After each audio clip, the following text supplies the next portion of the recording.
नमस्कार, आदाब। Face today news में आपका स्वागत है। मैं हूं शावेद हुसैन जदी। बिजनौर सिटी में मौजूद हैं और 2022 का चुनाव होने जा रहा है। दूसरा फेज 14 फरवरी को होने को है और यहां पर कुछ लोग मौजूद हैं, उनसे बात करेंगे। जैसे चुनाव सर पे है, क्या विचार है, किसको वोट देना चाहिए? हमारा विचार भाई बीएसपी को है। हाँ, मैडम रुचि वीरा को हमें जिताना है। अच्छा, किन मुद्दों पर आप वोट देना चाहते हैं? हमारा मुद्दा ये है कि मैडम रुचि वीरा 2.5 साल तक जब विधायक रही तो सारा विकास करा उन्होंने। किसी हिंदू मुस्लिम का कोई भी मुद्दा नहीं करा उन्होंने। जो भी गया उनका विकास करा, लेकिन छोटा आदमी गया, बड़ा गया, जो भी गया उसी के साथ लगी रही जी। और अब जो है मैडम रुचि वीरा को ही वोट देना है। और रहा बात बीजेपी की, उन्होंने तो ये करा है कि कोई भी मतलब हिंदू मुस्लिम के सिवा उनका कोई भी मुद्दा ही नहीं है। अच्छा, जिस तरह से मायावती जी के बारे में कहा जा रहा है कि वो साइलेंट हो गई थोड़ा, उसके बारे में क्या? अब मायावती साइलेंट हो गई या कुछ भी हो गई, हमें जो है मेन सदर सीट से मतलब है। अच्छा, हमें कोई मायावती से कोई मतलब नहीं। हमें क्या दलित वोट साथ है? हमारा दलित वोट पूरा साथ आएगा। रही बात, हम गठबंधन को अगर वोट दे भी देते हैं मुसलमान भाई, तो एक बात मान के चलिए कि हमने पहले रुचि वीरा को पूरा वोट दे दिया। उसके बाद भी रुचि वीरा जी 25,000 वोटों से हारी। और हमारे छिद्दू भाई के साथ में कोई भी आदमी लगा हुआ नहीं था, मुसलमानों में खासकर 10-20 कार्यकर्ता ही जो घूमते थे वही घूमते थे उनके साथ में। फिर भी करीब करीब वो लगभग 50,000 के लगभग वोट ले गए। तो दलित वोट हमें हर बार में मिलता है जी। हाँ, इससे पिछले रिकॉर्ड में आ जाइए, महबूब भाई भट्टे वाले, उस टाइम भी लोक दल करा मुसलमानों ने। उसके बाद में भी महबूब भट्टे वाले 55,000 वोट लेके आए। शाहनवाज राणा को सारे मुसलमानों ने वोट दे दिया। तो इसलिए हम जो है मैडम रुचि वीरा के साथ हैं, जो भी होगा। आपका क्या नाम? मोहम्मद साकिब। चुनाव है तो किसको वोट देना चाहेंगे? लोक दल को। किन मुद्दों पर वोट देना मुद्दा बेरोजगारी का है, किसान का मुद्दा है, किसान नाराज है, युवा बेरोजगार है। इन मुद्दों पे हम वोट करेंगे और लोक दल का समर्थन करेंगे। अखिलेश आएंगे, बेरोजगारी दूर होगी। अच्छा, जिस तरह से लॉकडाउन का एक दौर गुजरा है तो कहीं ना कहीं अखिलेश जी नदारद दिखाई दिए, उसके बारे में लोगों के बहुत सारे सवाल हुए। तो लॉकडाउन उसके कोरोना के मुद्दे पे तो सरकार नदारद दे तो विपक्ष क्या करता? विपक्ष क्या कर सकता था जब सरकार ही नदारद हो गई थी? सरकार ने पूरी लाशें बह रही हैं गंगा के अंदर, उसमें कुछ नहीं करा। इतना भी नहीं कि अगर 5,000 रुपये एक शमशान घाटों पर सब पे अगर 5-5 हज़ार रुपये दे के आए, लकड़ी भी मतलब अवेलेबल करा दी तो लोग बाग लाशें तो जला लेते कम से कम अपने डेड बॉडी को। आप एक साथ नजर आ रहे हैं, इस मुद्दे पे एक साथ है। बाकी वो हमारी अपने अपनी राय है अलग अलग। अच्छा, बीजेपी ने तो सिर्फ हिंदू मुस्लिम के सिवा कराना में मतलब गर्मी में ठंड कर लगा देंगे। योगी जी जब अगर कुछ विकास कराए 5 साल तक तो योगी जी अपने विकास पे वोट मांगे ना। ये क्या कि हिंदू मुस्लिम करा रहे हैं, किसानों को लड़ा रहे हैं। अरे ये कोई हमारे ऊपर नेता बैठा है वो उसका काम थोड़ी है कि हिंदू मुस्लिम की बात करे। फिर 5 साल अगर किसी को बैठाया गया है कहीं पे तो अपना विकास गिनवाए ना कि मैंने ये विकास करा इस पे वोट दो, मैंने ये विकास करा इस पे वोट दो। ये कौन सा तरीका है कि किराना में साहब हिंदू मतलब मुजफ्फरनगर में हिंदू मुस्लिम हुआ था, उसमें 2 लड़के मारे गए, गौरव सचिन। अभी तो उसमें तो मुसलमान भी मारे गए, उनका क्यों नहीं नाम लेते आप? सारे मुकदमे आपने वापसी ले लिए, मुसलमानों के मुकदमे क्यों नहीं लिए गए वापसी? भाई अगर आप एक किसी राजा को किसी को बैठा दिया आपने, बना दिया आपने, तो उसका क्या काम है? उसके तो प्रजा सारी प्रजा है। तो उनका मुकदमे अगर आप एक पार्टी की वापसी ले रहे हैं तो दूसरे मुसलमानों के भी लो वापसी उसमें। मारे तो दोनों ही गए थे उसमें। भाई भड़काने काम भी आपका ही। जब बीजेपी विपक्ष में बैठती है हिंदू मुस्लिम कराती है। बताइए, उसके चोर के हाथ में चाबी दे दो, उसके बाद चोर चोरी करेगा तो उसके तो नाम लगेगा। ऐसी बीजेपी का सिस्टम है कि 5 साल गा रहे साहब हमने कहीं मतलब दंगे नहीं होने दिए। अब तुम्हारे हाथ में चाबी आए हुए दंगों की, तो दंगे तो तुम ही कराते हो। जब विपक्ष में आओ जब दंगे कराते हो आप। और मैं एक सवाल आपसे करना चाहूँगा, जिस तरह से अभी अखिलेश जी ने कहा है कि पेट्रोल के दाम 200 हो जाएंगे, तो क्या अखिलेश सरकार आएगी तो वो पेट्रोल के दाम कम करेगी, क्या महंगाई कम करेगी? वो अखिलेश जी जानते हैं, वो अपने आर्थिक सलाहकारों से करके जो भी करेंगे वो उन्हें पता है। हम तो इतना जानते हैं कि वो आएंगे, विकास करेंगे और बेरोजगारी खत्म करेंगे। रहा बात डीजल पेट्रोल का, अच्छा। ये केंद्र के हाथ में होता है। जी जी। डीजल पेट्रोल गैस नहीं, इसकी- कुछ जो इसमें ये है कि अगर अखिलेश जी चाहें स्टेट गवर्नमेंट तो की अपना तरफ से जो स्टेट टैक्स का लगा होता अपना है, टैक्स जो कम होता है वो अगर करना चाहें, वो जनता को कोई फायदा करना चाहें। अब पता चला कि केंद्र ने ही पता चला कि 150 पहले पहुंचा दिया, तो अब उन्हें तो कुल 17-18 रुपए की सब्सिडी सारी मिल रही है पेट्रोल पे, ये डीजल पे। अब उसमें तो 6 रुपए 7 रुपए तो कम कर सकते हैं अखिलेश जी करेंगे तब। महंगाई का मुद्दा तो केंद्र के हाथ में रहेगा। पेट्रोल हुआ, डीजल हुआ, ये हमारे यूपी की सरकार के हाथ में थोड़ी आएगा। लेकिन उसमें ये है, जैसे अभी योगी जी ने देखा कि अरे यार सारा फिसल गया मामला, ये थोड़ा कम कर लो। ये तो इलेक्शन के बाद, हर इलेक्शन के बाद आप देखिए कि पेट्रोल डीजल ऐसे उछाल मारता है कि हो सकता है कि 150 से ऊपर बिके। अच्छा, जो सरकार का चुनाव का माहौल चल रहा है, तो आप क्या सोचते हैं इस बारे में? किसकी क्या राय?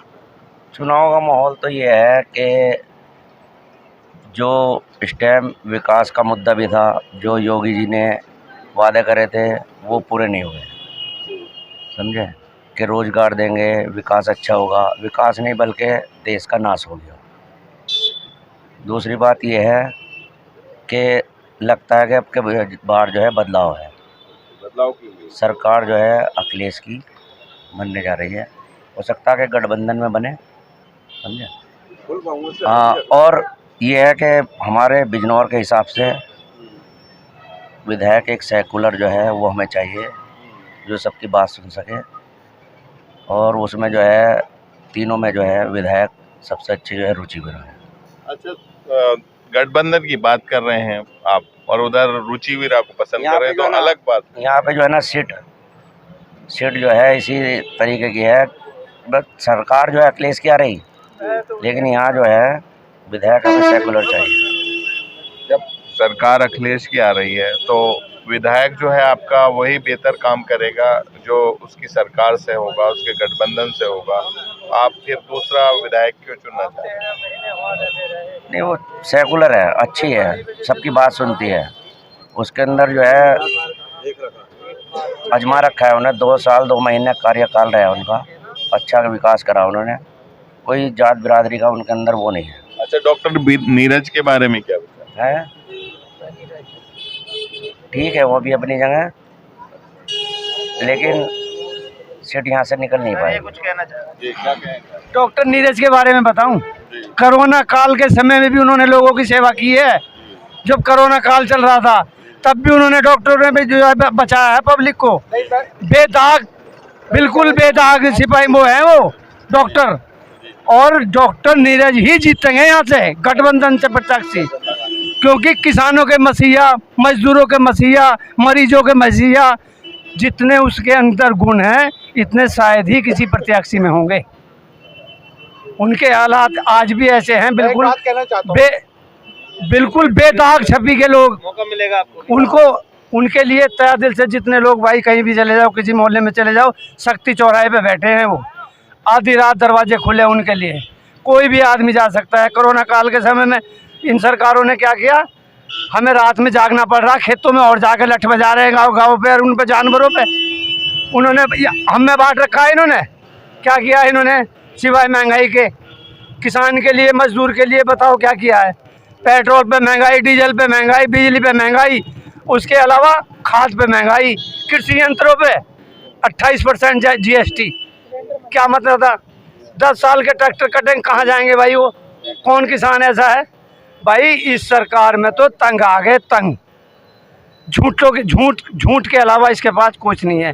15-15 लाख वो आएगा तुम्हारे खातों में, पैसा आएगा, काला धन मंगाएंगे, ये करेंगे वो करेंगे, सिवाय झूठे आश्वासन के अलावा इन्होंने आज तक 7 साल में कुछ नहीं दिया। हमारे गन्ने का भुगतान, हमारी ये क्या नाम, गेहूँ, धान अब तक ट्रालियों में भरा खड़ा रहा, बारिशों में यहाँ लाइन लगी खड़ी रही। MSP पे कोई वो नहीं है, कहते थे हम MSP पे देंगे।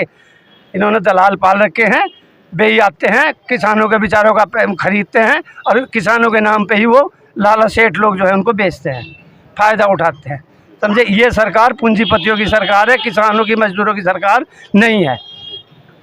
मंदिर मस्जिद को लेती है, मंदिरों में कुतिये भी आ रही, उनमें सफाई नहीं। हम लोग किसान हर टाइम भगवान का मंदिर मन में, किसानों का मंदिर, अभी मोटरसाइकिल स्टार्ट करूँगा, हे भगवान, कसला ठाऊंगा, फावला ठाऊंगा, हे भगवान हाथ पैर ना कट जाए।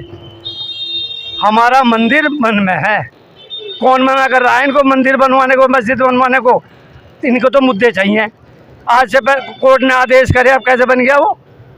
अब तक क्यों नहीं बन रहा था? किसने मना किया? किसने मना किया मंदिर बनवाने को? जहाँ मर्जी बनवाओ, जहाँ जमीन है, जहाँ को दिए बनवाओ, कौन मना कर रहा है? ये तो एक इन्होंने मुद्दे बना रखे जाति। हमारा भाईचारा कोई तोड़ नहीं सकता, भाईचारा रह गया, भाईचारा बना है, भाईचारा बनाएंगे। मैं ये कहना चाहता हूँ, जो इन्होंने बात करी कि जानवर फिर रहे हैं खेतों में, वो भी किसानों के ही हैं, किसानों के द्वारा ही छोड़े गए हैं, ठीक है? नहीं तो किसानों की जिम्मेदारी बनती है, जो दूध पीने के बाद छोड़ देते हैं, वो अपने घर बांधे। और सुरक्षा के हिसाब से आपका जो योगी जी ने काम करा है वो किसी ने नहीं करा है, ठीक है? जो अच्छी बात है वो बतानी चाहिए, ठीक है? और रही बात हिंदू मुस्लिम की बात, रुको, अब देखो, मैं बात तो सुन लो। हाँ, देखो, मैं बताता हूँ, मैं आप भी बता रहे। अखिलेश जी की हर चौराहे पे गाड़ी, अखिलेश जी की हर चौराहे पे 112 नंबर गाड़ी सुरक्षा के लिए। और हमारे अब इस टाइम इनके चौराहों पर, बाजारों में सांड, हर जगह, हर चौराहे पर सांड। क्यों घूम रहे हैं वे सांड? क्यों छोड़ रहा है किसान? क्यों छोड़ रहा है किसान? किसान छोड़ रहा है अपने हालातों पे। कहाँ तक इनकी जनता? पहले बिक जाता था, काम आ जाता था, मजदूर के काम आ जाता था, उसको देते थे, सस्ता ले लेता था। हमारे मजदूर करने वाले थे, ले भैया तू 4,000 रुपये दे दियो, अपना काम चला ले। अब उसके बाद कहाँ ले जाएगा वो? इन जनसंख्या को कैसे रोक लेगा? कैसे रोकेगा किसान? एक गाय पाल ली, बच्चा नहीं देगी, कहाँ ले जाएगा वो? बीमार भी होती है, फिर वो भी हो जाती है, बांझ भी हो जाती है, नहीं भी हरी रहती, कहाँ को लेके जाए? सरकार ने धर्मशाला वो गौशाला खुलवाई, जाके देखो तो गौशालाओं में क्या हाल है, सड़ रही हैं, तेजाब डाले जा रहे हैं उन पे, कुत्ते फाड़ रहे हैं उनको। ये सुरक्षा है? ये गांव की सुरक्षा है? ये गौ माता की सुरक्षा है? हम जाओ किसी धर्मशाला में, मेरे गौशाला में मेरे साथ बैठो, मैं दिखाता हूँ, कोई इधर पड़ी, कोई उधर पड़ी, ना कोई चारा। जो मुनाफा मिल रहा है, जो सरकार उनको पैसा दे रही है, वो कहाँ जा रहा है? क्यों नहीं गौशाला में लगाया जा रहा? क्यों नहीं गौशाला को साफ सुथरा रखा जा रहा? जाके देखो, चलो मेरे साथ बैठो, मैं गौशाला दिखाता हूँ, गौशाला में हालात देखो, गाँव के क्या हालात हैं। ये सुरक्षा की बात कर रहे हैं गाँव की? गाँव की मैंने गांव की सुरक्षा की बात नहीं करी, आम जन की सुरक्षा की बात करी है। और गांव के ये जो जानवर छूटे हुए हैं, इसके लिए किसान ही जिम्मेदार है। अब अपनी बातों से जीता नहीं जाता। हाँ, हाँ, पूछिए, और आप क्या पूछना चाहते हैं? लोग ये कोरोना काल में, हाँ, और मैं कोरोना काल में डॉक्टर साहब की भी बात बता देता हूँ। डॉक्टर साहब ने तो मरीज को छुआ भी नहीं, 1 किलोमीटर से देख के अच्छा जी और चले गए। हकीकत बात है ये, चाहे कोई भी, डॉक्टर साहब ने तो छुआ ही नहीं। और मैं आपको बताऊं, जो कमाई, जो आदमी पहली बार आता है ना, तो उसमें आदमी को कमी नहीं दिखाई देती। जिसने आज तक सोशल वर्क नहीं करा, तो वो क्या बताएगा कि मैंने समाज के लिए क्या करा है। और मैं आपको बताऊं, चौधरी अजीत सिंह की बेटी जो आपका चांदपुर से इलेक्शन लड़ी, वे डॉक्टर साहब के फादर ही थे, जिन्होंने अपने गांव में उन पे अंडे फिकवा दिए थे। जब कहाँ गई थी जाट बिरादरी? जब कहाँ गया था इनका आत्मसम्मान? और ये कोई लोकदल के प्रत्याशी थोड़ी है, ये तो आपका समाजवादी के प्रत्याशी है। लोकदल के नहीं, समाजवादी में बीजेपी के प्रत्याशी थे। हाँ, वो क्या किसी सही नहीं तो क्यों गए ये? फिर आप एक बार बताओ, ये क्यों बदली इन्होंने पार्टी? इन्होंने अपनी सेवा के लिए तो बदली। मैं आप ये बताओ, इन्होंने अपनी सेवा के लिए तो बदली। भाई, हमें तो वो चुनना है जो हमारे शहर के लिए कुछ करे। हमें तो वो चुनना है जो हमारे शहर के लिए कुछ करे, हमारे शहर का विकास करे। बात खत्म। हमें तो वो चुनना है जो हमारे शहर के और हमारे गाँव के लिए विकास करे। जो आदमी क्लिनिक से कोरोना काल में नहीं निकला, वो बाद में कहाँ निकलेगा? बस हम तो उसकी बात कर रहे हैं। और सुरक्षा के मामले में योगी जी ने बहुत अच्छा काम करा है, इसमें कोई वो नहीं है। आम जन, देखो एक बात बताऊं, कोई सरकार, उसके अच्छे काम भी होते हैं, बुरे काम भी होते हैं। जो अच्छे काम है वो समाज के सामने है, लेकिन क्या है, लोग बाग इलेक्शन के टाइम पे आपका डिवाइड एंड रूल होता है, तो उस वजह से बोल नहीं पाते हैं। और हम देखें 10 मार्च के बाद कोई हिंदू कोई मुस्लिम नहीं होगा, सब चुप ही रह गए। और कोई ना तो कोई किसी की मस्जिद रोक रहा है, ना कोई किसी का मंदिर रोकना है। हम आम जन को तो काम से ही फुर्सत नहीं है। आप भी कुछ कहना चाहेंगे? हाँ, बताइए। महंगाई पे कहना चाहूँगा भाई साहब। जब से भाजपा की सरकार है सब में बड़ी महंगाई है, अच्छा, क्योंकि 447 रुपये का सिलेंडर था, आज 1000 रुपये का है। ठीक, रिफाइंड 60 रुपये का था, आज 180 रुपये का सिलेंडर वो है रिफाइंड। सब में बड़ी महंगाई से परेशान है। अब हम जितने भी आम आदमी हैं सब महंगाई से परेशान है। भाजपा की सरकार में महंगाई बहुत हुई। सिलेंडर 447 रुपये का आज 950 रुपये का आ रहा है। रिफाइंड 80 रुपये का था, आज 160 रुपये का है। हर सीमेंट का कट्टा 300 रुपये का था, आज 400 रुपये का है। कोई अपना मकान अपनी दुकान कोई नहीं बनवा रहा। सब में बड़ी जो महंगाई का है मुद्दा, सब में बड़ी महंगाई है, बेरोजगारी, महंगाई। बड़े भाई मैं मोहम्मद शाहिद बोल रहा हूँ बबलू बिजनौर से। सब में बड़ी महंगाई का मुद्दा है। यहाँ महंगाई चल रही है, गरीब आदमी बहुत परेशान है। सब में बड़ी महंगाई का मुद्दा चल रहा है बिजनौर में। और यहाँ पे वोट करोगे महंगाई के बाद किसको वोट? अब आप किसको वोट देंगे ये कह रहे हैं? आरएनडी को, आरएनडी को देंगे, क्योंकि अखिलेश ने वादे करे 300 लाइट बिजली का बिल फ्री। जितने भी खड़े हैं 300 लाइट बिजली का बिल फ्री करा, 300 यूनिट। और उसके बाद जो इनने पेंशनें बांधी थी महिलाओं की वो डबल करने को कह रहा है। 12 जो वादे करे हैं, वादे किए हैं, सारे वादे करे हैं। करने को कह दिया है 1800 रुपए।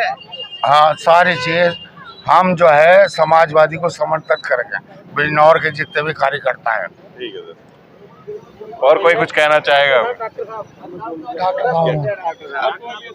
और कोई कहना चाहेगा? ठीक है। तो तमाम लोगों के अपने अपने विचार हैं और अपने जो बातें रख रहे हैं यहाँ पर। और बीजेपी वाले हैं वो अपनी बातें रख रहे हैं। लोग अपनी अपनी पसंद, जिनकी जो चॉइस है वो उसके बारे में बात कर रहे हैं। फेस्टिवल न्यूज़ के लिए मैं शावेद हुसैन।